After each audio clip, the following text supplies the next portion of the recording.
Namaste. Namaste, precious, precious souls. Welcome to Book of Life for the first week in April. Today we will be reading The How of Automatic Writing, fifth degree, lesson 12. So before we begin, let's do a little invocation.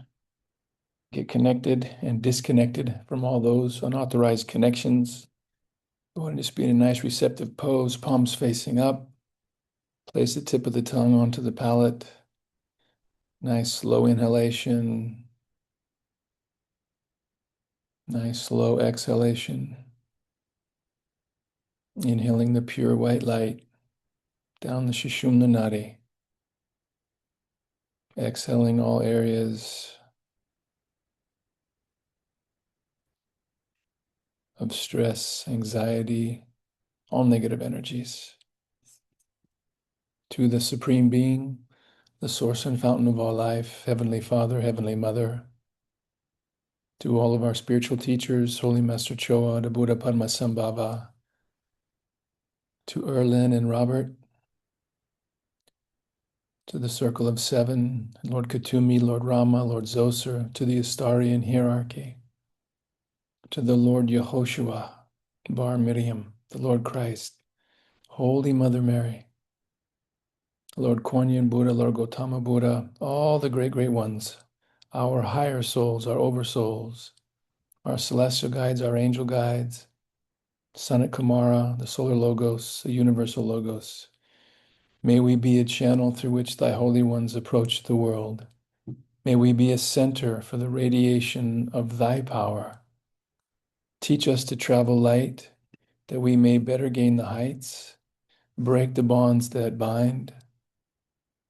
Teach us to give ourselves entirely to thy service, to attune ourselves to thy will. And teach us to lay down the small personal life for the greater cosmic life, and to love with the love of God. With thanks and in full faith. Om. Amen. Om. All right.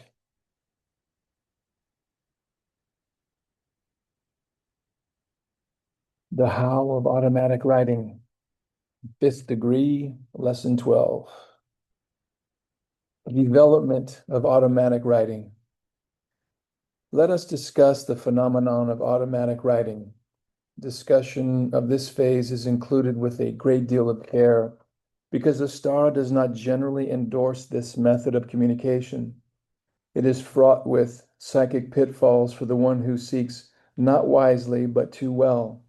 Too well, meaning one becomes obsessed with the messages, forgets to obey the rule of writing only at limited times, forgets that this avenue is more frequently pursued by unseen pranksters from the lower planes than by the masters from the higher planes. Too frequently, one does not balance the hours of one's life between psychic activity and daily interests and relationships, thus becoming the victim of undesirable influences. True, automatic writing under psychic influence has been the means of marvelous contacts, but only when wisdom was used. And we do wish to guide and instruct you in this process, for you may choose to use this method of communication, and we do not want to leave you uninformed about it. Use it with wisdom, maturity, caution, and divine protection. For clarification, let us write as if you are the automatist seeking to develop the talent of automatic writing. In producing automatic writing, the entity or entities control the spiritual counterpart of your hand, which does not explain how one's physical hand is moved. A tie must be created between the two minds. Once the Etherians impress the ideas they wish to write upon the writer's brain, they simultaneously induce the physical hand to trace out the words on paper. This influence is effected through magnetism. When one is passively open to receive such communication, the words of teachers enter the brain slowly as thoughts. Often you, the writer on the earth plane, assume them to be your own. or you have doubts as to the origin of the thoughts. Pencil, paper, and solitude are the three requirements for automatic writing.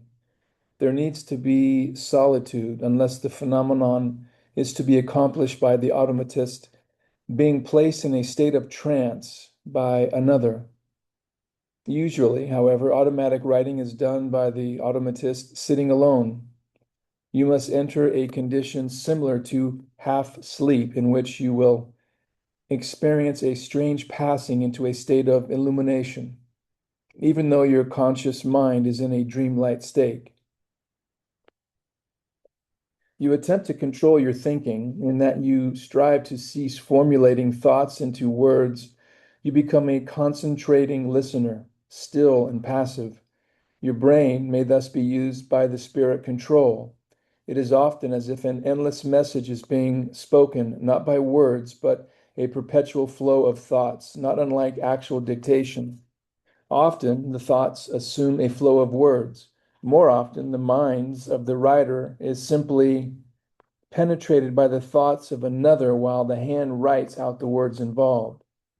The mind of the automatist does not maintain the power of turning the thoughts into words. You simply receive the thoughts as they flow into your consciousness, and the hand is the vehicle which translates thoughts into word flow. You can be sure you are not doing the writing if the pencil begins to move by itself. Thoughts are transmitted on a magnetic flow.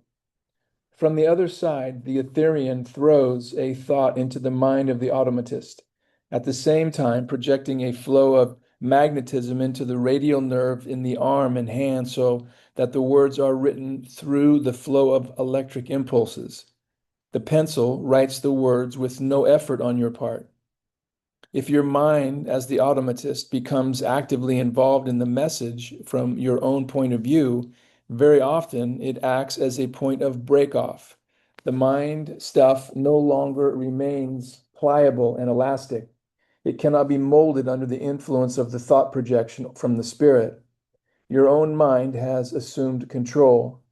The spirit never impresses the brain of the automatist directly. Rather, it impresses the mind substance, which, through the etheric threads, sends the communication into the brain of the automatist. The brain is a mere transformer. The hand moving the pencil is totally under the control of the spirit guide, not your control. Occasionally, although a thought is sent through to impinge upon the mind substance, the actual words depicting that thought cannot be written because the mind of the automatist is unfamiliar with their meaning. But the science of automatic writing is through impressing the inner mind of the receiver. The spirit sends the thoughts and electrical charges through which the hand writes the words, but the actual spelling of the words must be drawn from the automatist's conscious memory, unless the communicating Etherian can cause a further withdrawal of the receiver's conscious mind. Upon what does the quality of teaching depend? Often, the quality of teaching must depend upon the culture and vocabulary of the brain and mind of the automatist, unless the mind becomes more deeply passive and under further control. But where it is to be a mutual effort, much depends upon the education and familiarity of the teachings involved on the part of the automatist. Let us use, for example, a case of hypnosis. A well-trained subject will respond to an amazing degree to hypnotist, performing remarkable feats, recalling memories from early childhood, displaying talents unknown to the conscious mind, showing insensitivity to pain, and upon occasion revealing a knowledge far beyond that of normal consciousness. Now, let us say that the spirit control can induce a slightly subjective state of hypnosis within the automatist.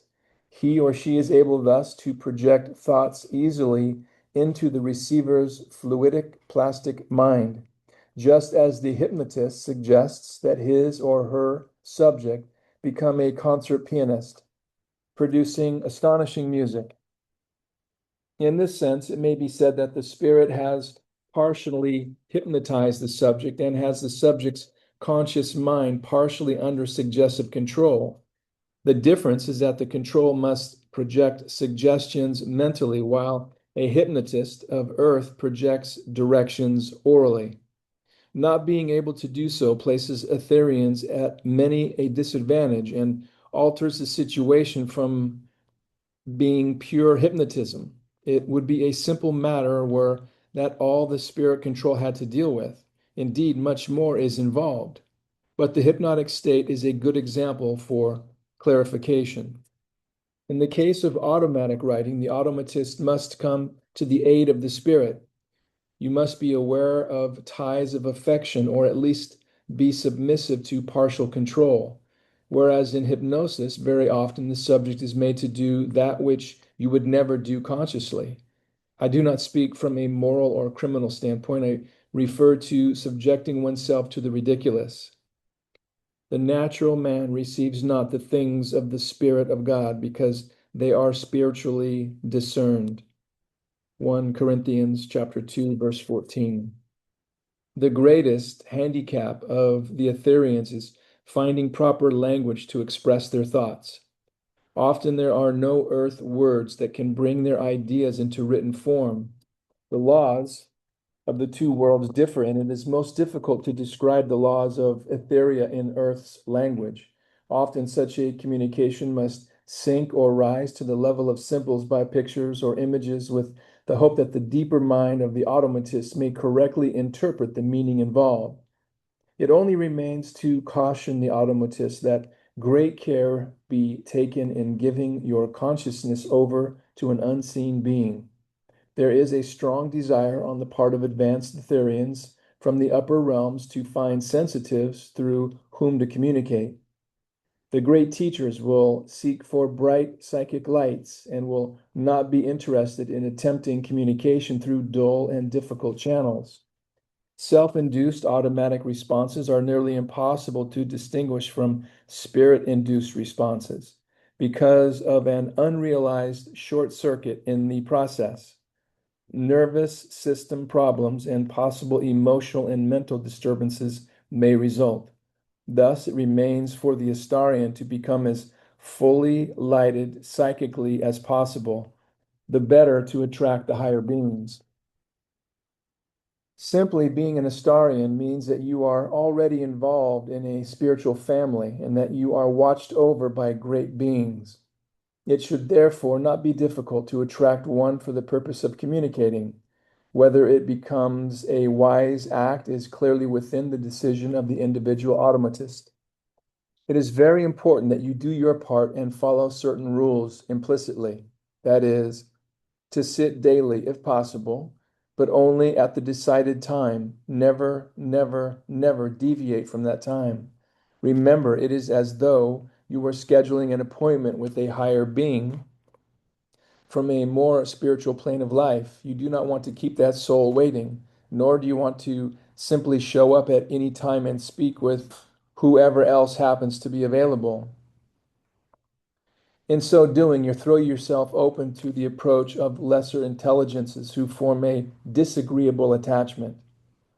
To be a successful automatist requires that one's physical body contain an overabundance of vital force. This is the flow of prana through the nerves. Only a few may have a powerful enough flow of this pranic fluid which causes the psychic glow that spirits perceive. All people possess this glow, but in the multitude it is not strong enough to be even discernible. Only certain persons, that is, sensitives, can develop this psychic light so that it is clear and bright. Much depends upon the will of the automatist. You must will yourself into the state of detached passivity, which in turn makes the fluid more active. The difficulty lies in stirring up this psychic light and, at the same time, bringing a passivity to the mind. Only a few are competent at such an accomplishment. These few may become superb automatists. Who controls Etherian or automatist? It is an error to believe that the Etherian controls the automatist. Indeed, it is the other way around in that the state of mind of the automatist controls the flow of communication. Even so, it must be a passive control. The mind must lie quiet like a great calm sea. If it rouses, the flow of communication is at once disrupted, though it may be continued once calm is restored. A great pianist cannot perform a concert if several keys on her piano are missing. Her performance is disjointed and disrupted, in this sense, controlled by the imperfections of the instrument upon which she performs.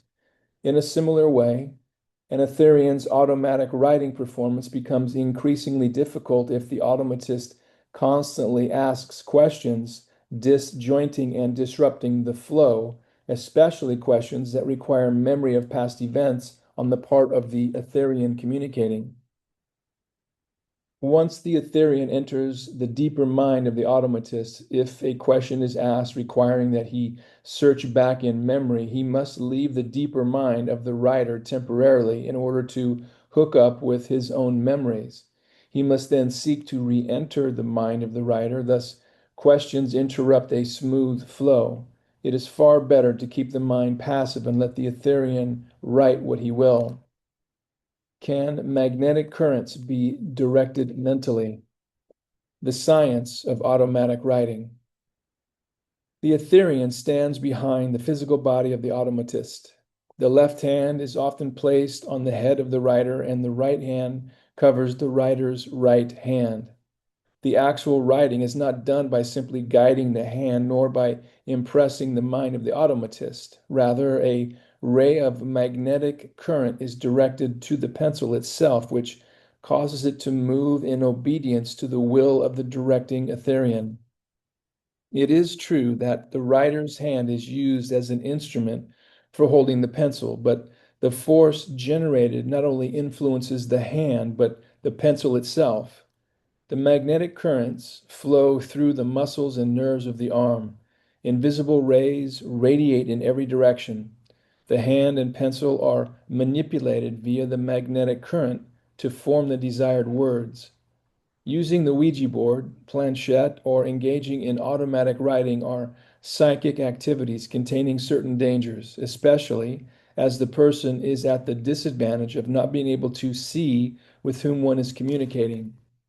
Occasionally, psychic centers are opened which are most difficult to close, and centers opened through these methods are accessible to the lowest as well as the highest entities.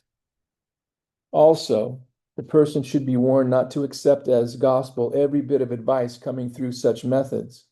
Ethereans are often no wiser than we. Only advanced Ethereans have attained higher perception, and through these particular methods of communication, it is impossible to be certain of the status of the communicating Etherean. When should psychically received advice be heeded?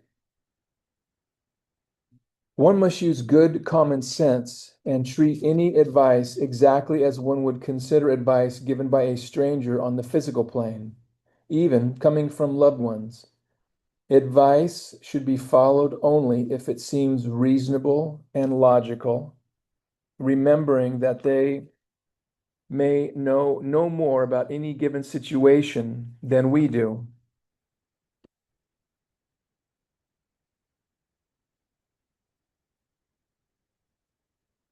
Sorry, I had to let somebody in there and I had forgot. No communication should be accepted and followed blindly just because it was received from the other side. The question is often asked, how can one determine whether an Etherean is producing the writing or whether it is coming from one's own mind? The only certain test is to examine the value and accuracy of the writings over a long period of time. Also, if your hand is moved by your own will, you cannot help but be somewhat conscious of it. On the other hand, you cannot always be certain if it is moved by some extraneous force. You, as a skilled automatic writer, frequently will have your hand used so quickly and mechanically without your having the faintest notion of what is being written, then it would be folly to consider it as coming from your own consciousness. Thoughts of Ethereans are often imparted to the writer's mind, and catching the train of thought, you may unconsciously continue to write what the Etherean has intended to say. In this case, the automatist may continue the thought and generate words and sentences from your own consciousness, but only after being assured that you are writing what the Etherian intended. To do otherwise is to color the communication with your own thoughts. Therefore, it is best to remain passive and let the hand move under Etherian influence. You should never attempt automatic writing when in ill health or when emotionally upset for any reason. The mind must be kept as passive and quiet as possible.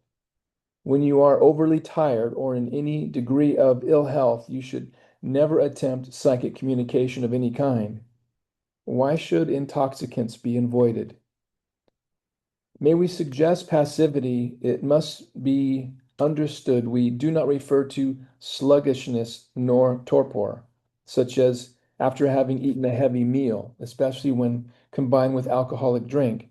Never sit for psychic manifestations, either alone or with a group, when you have indulged in an intoxicant. It opens the door to lower entities and closes away the power of the advanced ones who would wish to communicate with you. Mediumship is required by persons of varying personalities. Some are well educated, others are highly spiritual, some are cultured, others are uncouth. These factors are present in varying combinations and degrees in every psychic. In each instance, a still different factor regulates the type and amount of psychic phenomena produced. The psychic chemicals present in and emitted by the physical bodies of the psychics. Some very simple-minded men and women are chosen because of their gentle, loving nature.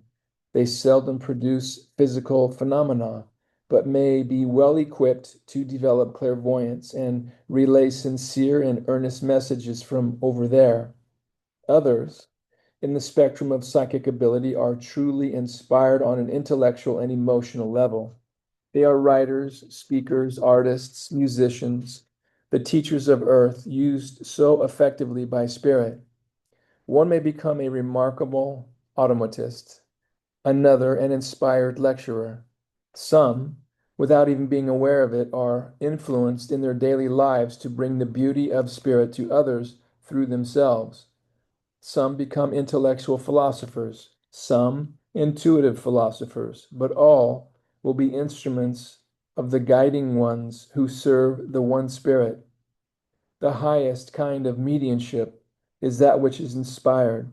It is this type of receptive mind which soars even above clairvoyance and clairaudience.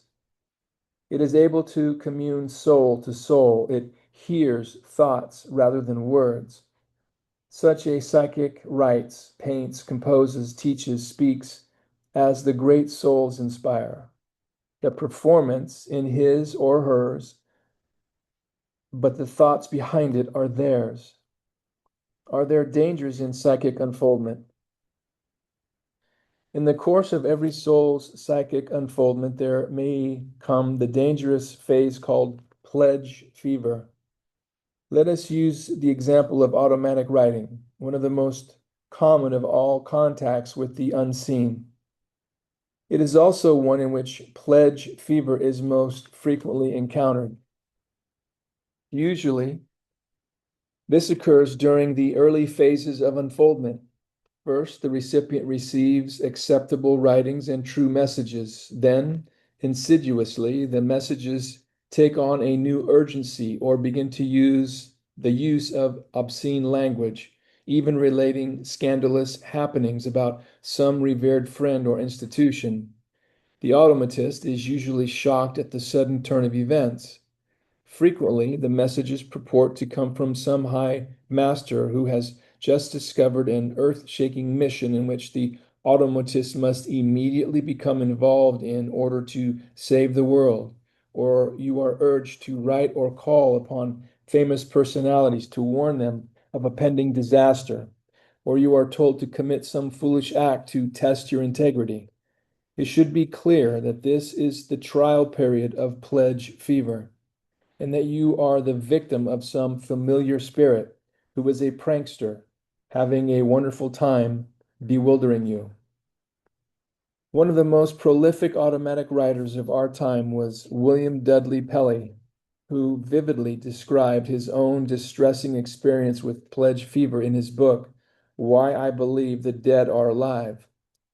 His first disarming experience came when his hand began to write scandalous details about the secret love life of a very dear friend, which he rightfully considered to be none of his business. He immediately consulted a psychic friend who, through superior automatic writing, warned Pelly of the phase of pledge fever which many neophytes experience. That is, a period when pranksters can take control and submit one to a most disquieting period in his unselective attempts at communication. Although he was duly warned, Pelly continued to be the recipient of disconcerting messages. First, he was told to hurry to his office because an important check, delivered in the Daily Mail, lay on the office floor. He must rescue the important envelope before the janitor swept it away in the rubbish. He obeyed the instructions, rushed to the office, roused the night watchman, and made a search for the alleged mislaid letter. None was found. Through automatic writing, he attempted to discover what had happened. The message received apologized for having made an error, but said that instead of the envelope dropping upon his office floor, it was lying on the floor of the post office, and he should immediately rush right over and inquire about it. Again, he obeyed, driving across the entire city of Los Angeles to reach the post office. There, he inquired of the night clerk and if a letter had arrived for him that day from the East. The clerk, after searching, replied that no such letter was waiting for delivery to him. Puzzled, he returned to his office and again, through automatic writing, inquired what in the world was happening. The answering message was that he should return to the post office the following morning and insist that the postmaster himself, a Mr. Black, be asked to show him the contents of box 1736, where the mysterious letter had been placed by mistake. The box was rented to a Mr. Slocum. Dutifully, Pelly followed instructions. He found the postmaster's name to be Mr. Knight, who informed him that box 1736 was not rented to a Mr. Slocum. Another box, however, was rented to a Mr. Slocum, but neither box contained the missing letter. As soon as convenient, Pelly inquired again of his familiar spirit, who informed him that Mr. Slocum had picked up his mail earlier and, being an honest man, would forward the letter on to Mr. Pelly.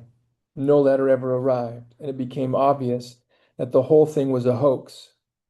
This was followed by several even more disquieting episodes. It required several months for him to discover that the psychic who unfolds the faculty of automatic writing almost always undergoes the dread period of pledge fever, when the hand and arm are taken over by pranksters.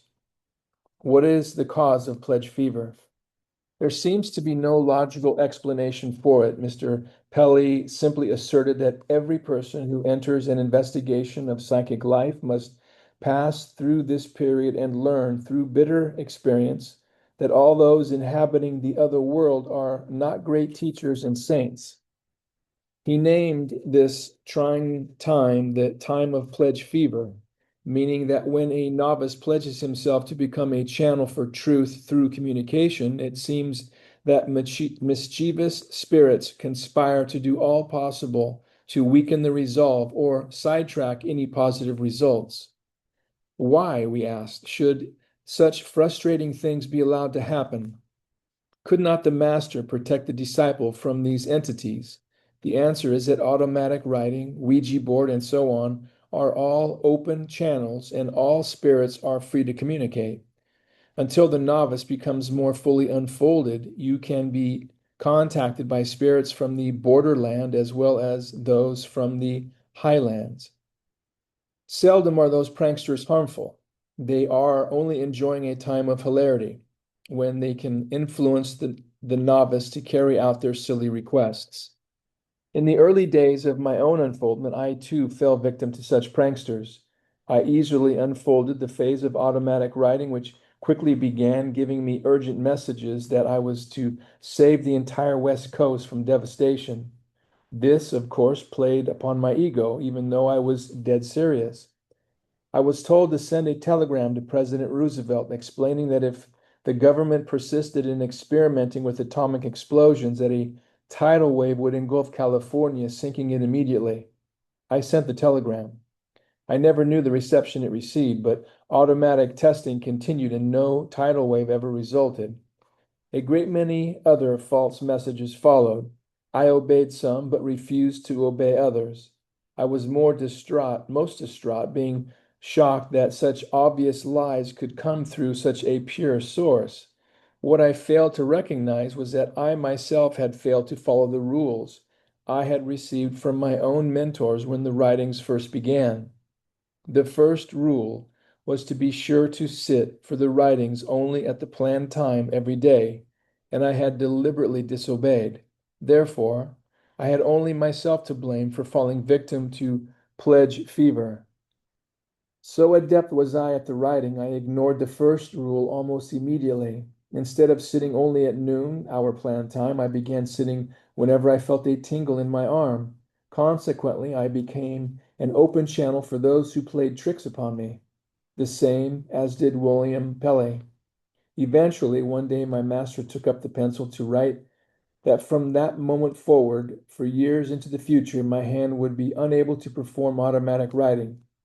He informed me that I had been allowed to have this experience in pledge fever the better to warn and guide others in future years who would turn to me for guidance. He assured me that I had been at all times protected from doing anything too utterly foolish, but that my own unfoldment would go beyond automatic writing to a phase of inspired clairsentience. Upon completing the message, the pencil was flung forcefully down. The few days following, when I tried from curiosity to see if my hand would write, I found it to be absolutely dead. Thus was automatic writing removed from me at that time. In truth, I did unfold another method of receiving direct communication with the Master Kuthumi, mind to mind, and with it I have received the degree teachings. Guidelines to follow.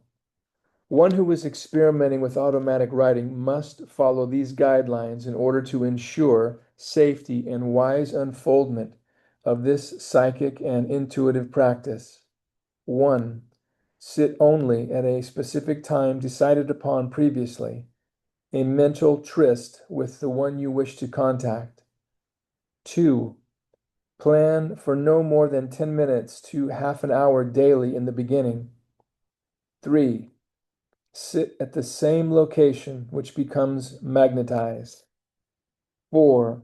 Always keep the mind prayerful, earnest, and sincere.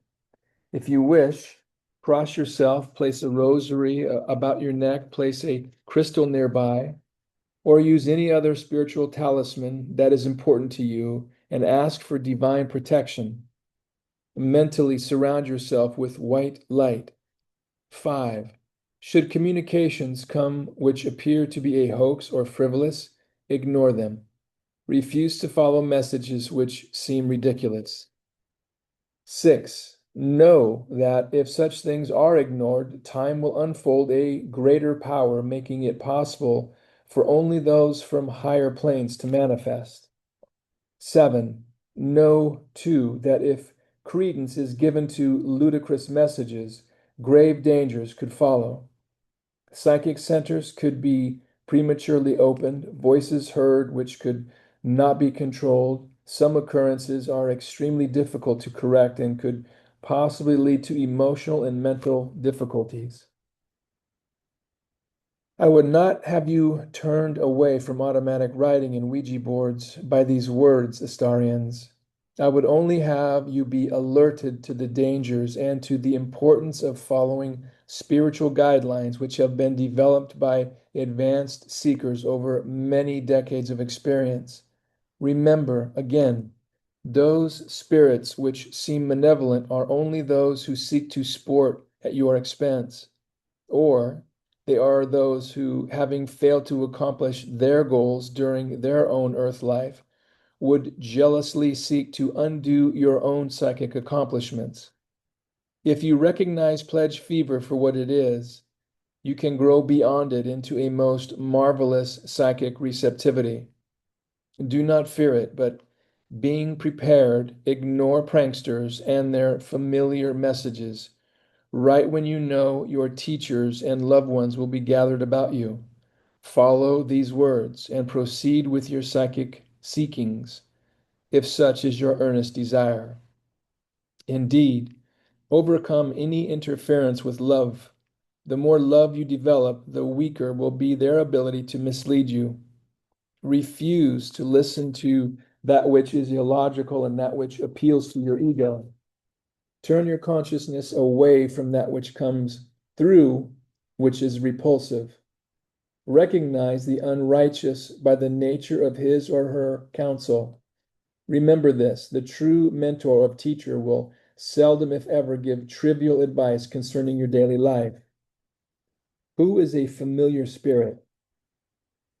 Such teachers know that you are in life to learn its lessons. Therefore, communications from high planes will usually come in the form of teachings. The familiar spirit is the one who thrusts him or herself too familiarly and completely into your daily activities, instructing you to follow advice against your own good judgment. Nor do I allude to your near and dear loved ones. They come in love and commune through love. They may advise, but never illogically, and never unless opinions are sought. They never do for you what you should do for yourself. Familiar spirits are the pranksters, the practical jokers who delight in duping and in misguiding you. Loved ones and teachers come to help you without speaking of that help. Do not turn away from communicating simply because of the risks of it, as is a spiritual practice which otherwise appeals to you. To do so is to give the victory to those who have deliberately tried to sidetrack your unfoldment. But keep ever in your consciousness the light of love and a ready remembrance of and obedience to the guidelines. The folly of tests. It is not uncommon for the familiar spirit to devise all manner of actions for the bewildered novice to follow and speak of them as tests to be met and passed. It should be obvious that if true teachers desire to test a disciple, the last thing would be to acquaint the disciple with the information that he or she is facing and undergoing. Nevertheless, some have staunchly followed the most obscure instructions in order to pass these equally absurd tests. More than once through the years have we been confronted by someone who believed he or she was bearing messages to us from the great ones, warning us to move immediately from California or challenging us with actions that we should perform in order to meet our tests. What are the characteristics of a familiar spirit? These persons were obviously involved in automatic writing or just learning to receive messages in some fashion, but had not received the instructions commended in this lesson. They were undergoing the sad time of pledge fever. Always we warned them that they must either give up the writing or ignore the meddling by the familiar spirits who seek to guide every action of one's daily life. Usually, we were met with indignation, accused of being jealous of their high development. One case in particular comes to my mind. A dear friend began automatic writing, and in spite of our warnings, was soon so involved she refused to make the slightest daily decision on her own. Every day was begun with a contact with her mentors to see what they had planned for her. One day she appeared at our door. She was facing, she said, a decisive test. Her mentors had advised her to come and persuade me to accompany her in her car to the intersection of streets near our home. We were to park squarely in the middle of the intersection and remain there until the police forced us to move. I attempted to dissuade her. What possible practical purpose can such a stupid and even dangerous action serve? I asked. She haughtily answered that if I refused to accompany her, she would go alone, which she did. Watching from our windows, we saw her drive her car directly to the center of the intersection and stop. Naturally, in a matter of moments, pandemonium reigned. Cars screeched to a halt, laboriously working their way around her. Traffic began to back up for several blocks. A service station attendant hurried out to offer assistance, which she blandly refused. He walked away, utterly baffled, and called the police. With their arrival, she was dispatched in a hurry. For some reason, they did not arrest her. She left the scene of her triumph and returned to our home. We hoped for a realization of her foolishness, but instead she was glowing with victory. She had met and passed her test, but she was utterly contemptuous of me because she felt I had failed mine. All efforts to explain that she was the dupe of pranksters failed to move her. And she left still accusing us of jealousy of her high psychic powers. We never saw her again. How should we meet frivolous tests? Remember, Astarian, teachers are only interested in bringing through teachings. Anytime a test emerges in your writings, ignore it completely, for only pranksters have time and inclinations for such foolishness. Either give up all psychic practices or have the good sense to ignore all communications which are too familiar or involved with your daily affairs and decisions which you should be making. Again, none of this should make us fearful of attempting communication. It should only make us aware that Etheria is filled with both good and irresponsible inhabitants, and that the various types of physical manifestations requiring electrical vibration in their production could be available to both alike at certain stages of one's unfoldment. You may be sure that familiar spirits are not devils, nor demons, nor friends. They are simply irresponsible, frivolous, practical jokers who delight in confounding and confusing, or they belong to the class of undeveloped souls who desire to see communication stopped. If we understand these things, we do not cease our efforts. Rather, we recognize them for what they are, and we ignore all illogical and unreasonable instructions received. Masters and high souls will never become involved in communications of too personal a nature. Advice that constantly directs you in your personal daily affairs, such as what clothing you should wear, and tests that border on the ridiculous. True masters are never so familiar. A clear understanding of these matters should see you safely through any difficulties and guided into the clear climate for what could be a most marvelous spiritual undertaking.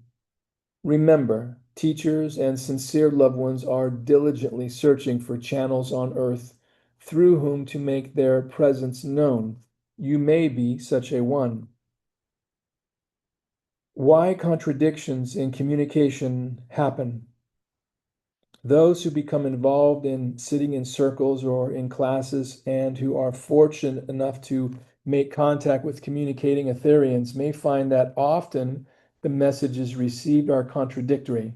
And it is important to understand why mistakes and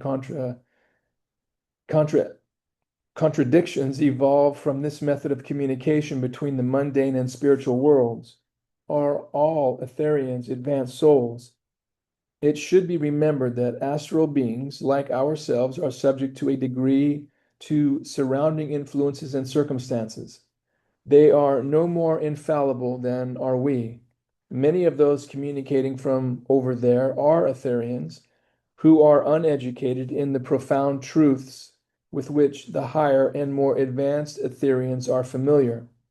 Just as it would be folly here on earth to ask a small child to solve some intricate mathematical or astronomical question, so is it unreasonable to ask uneducated spirits concerning profound spiritual truths.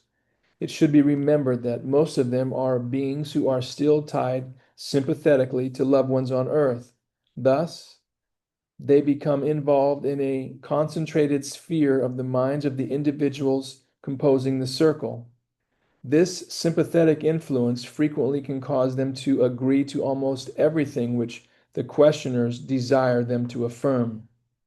When theological questions have been put to them, it is not uncommon under one set of circumstances that certain answers were desired to suit the preconceived ideas of the majority of minds constituting the circle. But at another session, and under a new set of circumstances, the former answers were modified or contract. I don't know, I'm having a hard time with that. Contradicted, proportionate to the convictions and doctrinal education of the questioners. It would seem that the less evolved spirits respond according to the preponderant creed of the circle, which is organized to receive the communication. The explanation is that an individual in Etheria can be magnetically and sympathetically acted upon by surrounding influences and individual minds. What causes contradictions in some communications? In some instances, it may be that the sympathetic Etherians simply do not know the true answers and are answering according to their own level of truth. It could be that, being so anxious to be accepted, they readily acquiesce to the answers expected of them. The more advanced spirits cannot be involved or psychologized by the positive mental sphere of the circle. Contradictions could therefore be laid to three different reasons. One, many Etherians are ignorant concerning the electrical science of producing vibrations and frequencies, either rappings, table tipping, Ouija board, planchette, or any other of the physical manifestations. Two, the anxious and positive mental attitudes of those comprising the circle will render the receptivity of truth difficult, if not impossible. Three, affectionate and sympathetic spirits glide into rapport with the desires of those involved. Try the spirits. In the Holy Bible, first epistle of John, chapter 4, verses 1 through 3, we are given wise counsel. Beloved, believe not every spirit, but try the spirits whether they be of God, because many false prophets are gone out into the world. These words are still worthy counsel, but in our own terminology, we should demand to know how the spirit we are contacting regards the divine spirit. Those who are truly teachers readily express their allegiance to the infinite being and speak of love, light, and acceptance of all. Those who come as pranksters are immediately defensive at such a confrontation. Whether sitting alone or in a group, it is important to always begin the session by earnestly repeating a prayer, perhaps lighting a candle, creating a sacred space around you and surrounding everyone in divine light. Also, keep the interest slanted toward truly spiritual teachings and not advice concerning the stock market, for example. Requesting help for mundane problems is understandable, but should not be the paramount purpose of the contact.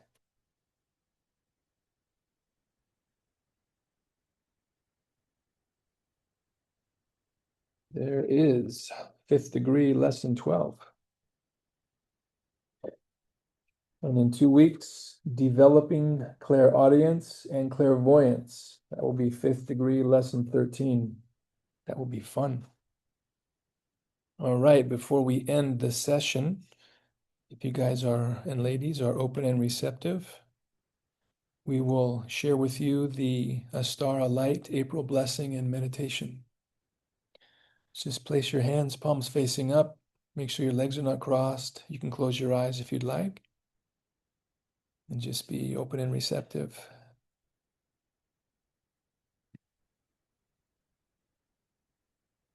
To the Supreme One of all life, to all those that we have invoked to.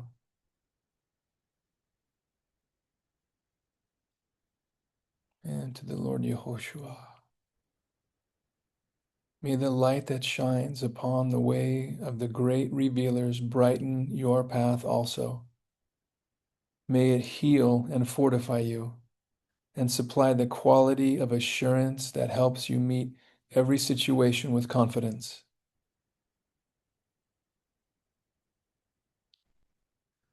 And the affirming meditation.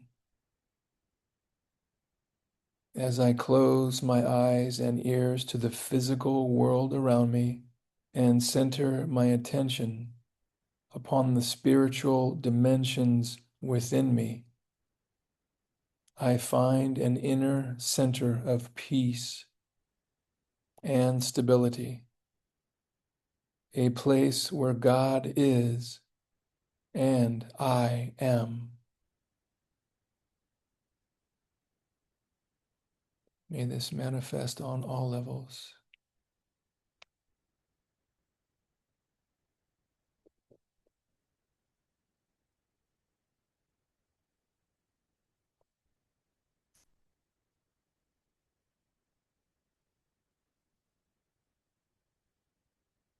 Okay. Well, thank you again so much for taking the time out of your morning, day, night to share your presence and your energy and your soul with us, and to share this with others.